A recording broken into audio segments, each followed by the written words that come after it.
Laying LVP floors at my friend's beach house. I already completely renovated one bedroom in this house and I'm almost finished with the bathroom except for the flooring. So because I'm running the same LVP floors throughout the entire house, I want to start off at that one bedroom so I can just seamlessly run it through the house. So today I am prepping the hallway for floors. There used to be some nasty carpet in here that I had already torn up, so now I'm just scraping off all of the carpet glue and making sure all the tack strips are gone.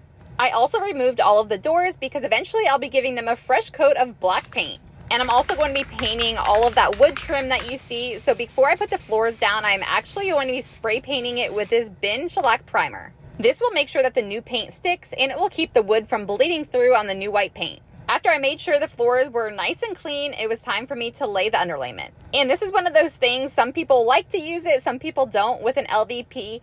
I actually just like to use it on concrete as a vapor barrier, and the manufacturer recommended it. And I knew this next step would take me forever because there's actually 6 doors in this hallway. So I'm using my multi-tool to undercut each one of the door jambs. That way I can slide the LVP right underneath of it and it gives a clean look rather than having any gap. I'm just using a piece of the LVP as a guide and then just setting my multi-tool right up above that, and that's how I make my cut. So then it was time to lay the floors. This is the Christina Collection Flooring, which I absolutely love. This is the second house that I'm using it in. If you guys followed the Beach Bungalow Flip, I chose that one in the colors Pikes Peak, and this one is actually the color Rainier. I am super picky when it comes to LVP floors. I had a really bad experience with really poor quality floors in my house that actually flooded. So I guess if one good thing came out of my house flooding, it was that I'll actually get new floors. But this here is such good quality.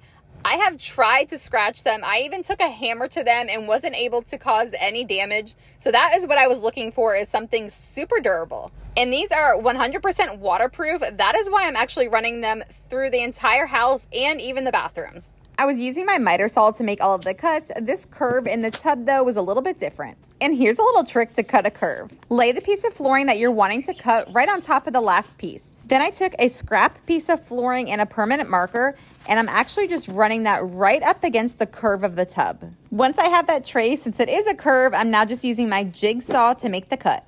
I put that one in place and then did the same exact thing for that last part of the curve.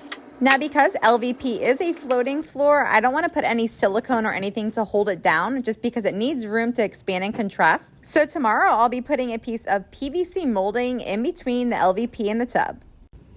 Christina Collection Flooring is down in this hallway. It took me a while today because I had to undercut each one of the door jambs, and there is 6 doors in this little hallway, so that took a little bit.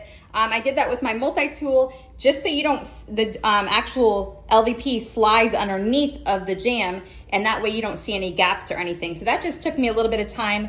I started with this room over here because this is the room that I already had completed that has the black closet doors. So I wanted to start from there and carry it through. I'll be able to then do the master. There's a bedroom behind me here. I wanted to do that bathroom that has the white and black tile. I love the look of this. I think it kind of just toned down the white and black. I have to still do baseboard. I'll install that toilet tomorrow. I'll still be getting a vanity top, but I love the way that it kind of just played off of that white and black. And then I'll run it all the way through into the great room here. But I absolutely love this floor, and this is the color Rainier.